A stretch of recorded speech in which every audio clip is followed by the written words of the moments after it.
Hey, it's Alison Lumbatis with Get Your Pretty On, and today we are talking 3 fresh spring beauty trends.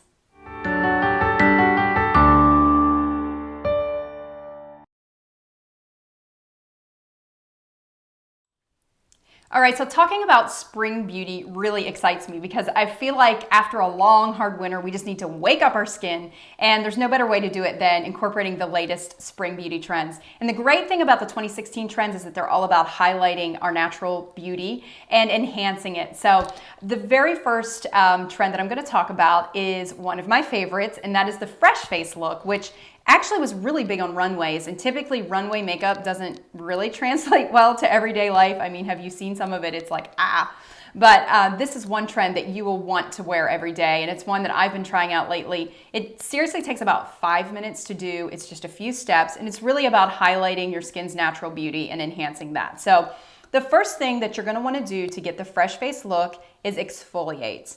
So we know that winter is so hard on skin. Your skin's dry, maybe flaky. Cells aren't turning over as well as they normally do. And actually aging slows down that process too. So if you're not already exfoliating, then you're gonna wanna add this into your weekly routine. Now I exfoliate once or twice a week.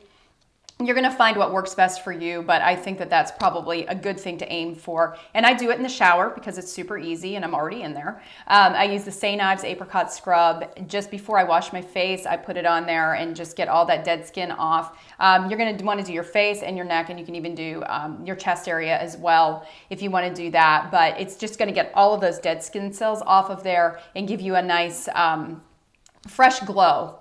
And the second step is to moisturize, which kind of goes hand in hand with the exfoliation, because once you get the dead skin cells off, then you're going to want to put a nice thick moisturizing cream on there. And I've been using Confidence in a Cream from IT Cosmetics, and I love this product. It's packed with anti-aging ingredients.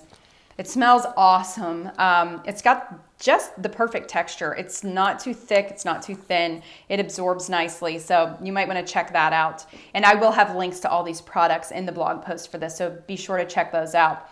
But yeah, put on your moisturizer right after you exfoliate, right as soon as you get out of the shower, kind of seal in some of that moisture that you've gotten from your shower so that your moisturizer can work even better.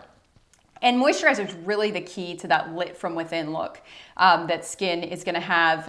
It has to have some kind of hydration in it in order to plump it up and to make it look young and dewy and fresh.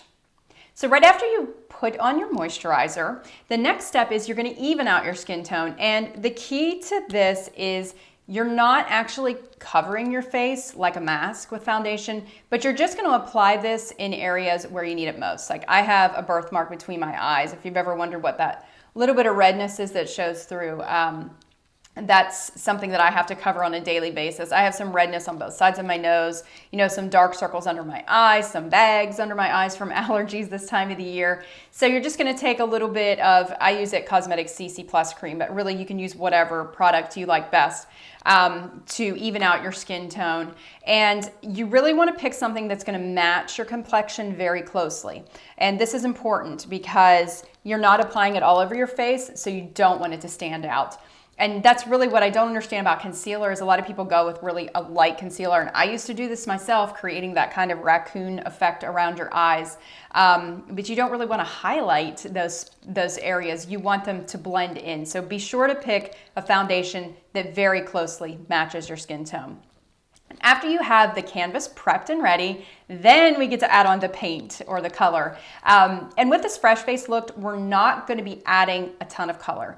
The key with this is just to, again, naturally highlight the areas of your face that you want to accentuate a little bit. So in this case, we're going to contour. We're going to use some bronzer and just apply that in a 3 on both sides of your face, or a backwards 3 if you're on camera, and do that on both sides, and then maybe run a little bit down your nose, a little bit on your chin, places where the sun would naturally hit you. And this is just to give you a little bit of glow and a little bit of color.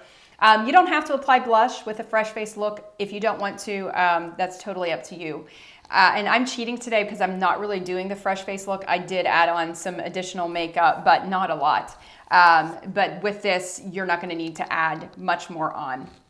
So once you've got your bronzer on, the second thing you're going to do is put on some mascara. You can apply 2 coats of your favorite mascara. And then the very last thing you're going to do is put on a bright swipe of lip color.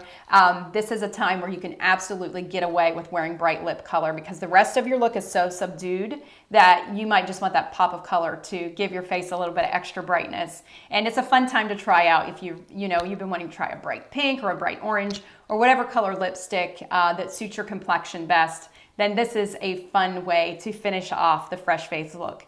And this is my new everyday go-to look. I think that you're gonna love it too because it's so easy to do, it's so manageable, and because it does look so natural.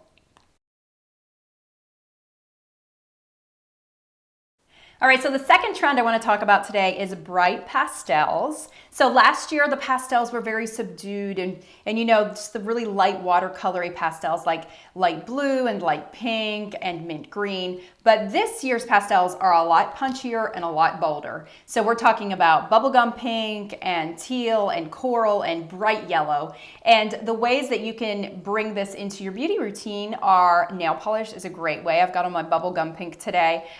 Lip color is another great way that you can do that. You can do a nice teal eyeliner. You could even do a bright yellow manicure and pedicure for a little bit of sunshine in your day. But try out bright pastels and let me know what you think of them. I think that they're a little bit more fun than last year's super light pastels. And our third super hot spring trend is blue eyeliner. Hello, 80s. No, actually, the new blue eyeliner is very sophisticated, and I believe that anybody can pull this off. I'm wearing it today. Blue is fun for spring because it just adds a hint of color without being like totally out there. And if you've worn black all winter, then this is just a really fun way to update your look for spring. But blue eyeliner is great because it brightens up your eyes, it makes them look bigger, it makes you look more awake, and it just adds that little bit of hint of color that's a lot of fun. So my favorite way to apply this is to just do it on the inner rim in your waterline, although you're certainly welcome to do it on the upper lids too, which I actually did today. But you can see it's not really reach out and grab you, it's just a nice little hint of color for your eyes, and it's a great way to wake them up for spring. So definitely try blue eyeliner and let me know what you think. All right, so those are my 3 favorite spring 2016 beauty trends, and I'd love to hear about yours, so please be sure to leave me a comment and let me know. And also check out the blog post associated with this video because you're gonna find links to the recommended items that I've mentioned. Thanks and have a pretty day.